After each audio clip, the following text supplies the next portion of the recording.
You spent the last 10 weeks learning not only how to be a disciple, but how to make disciples. I hope that by now you're starting to catch the vision of how to be a disciple maker. But if you're like me, you're probably asking the question, okay, how? How do I go about finding someone to invest in?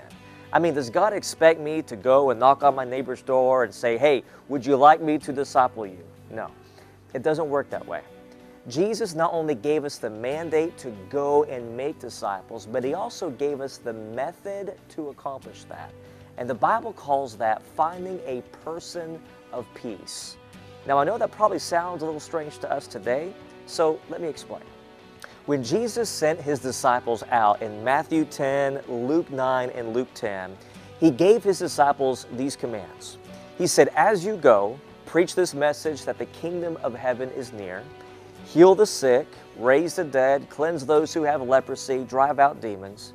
And Jesus said, when you enter a house, first say, peace to this house. And if a man of peace is there, your peace will rest on him.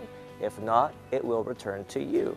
And then Jesus said, whatever town or village you enter, you search for some worthy person there, and you stay at his house until you leave. Alex Absalom explains that a person of peace does the following. They welcome you.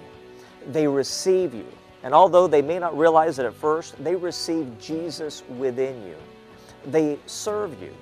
You intentionally invest in them, and they operate as a gatekeeper, opening the relational doorways into their own network of relationships.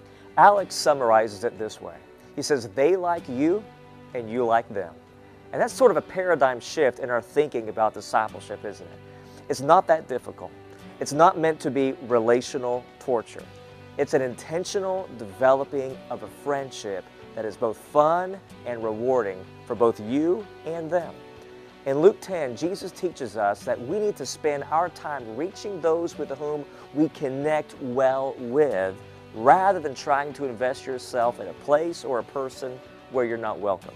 So in order to find who you should invest in, ask yourself, who would you most love to see become a disciple of Jesus?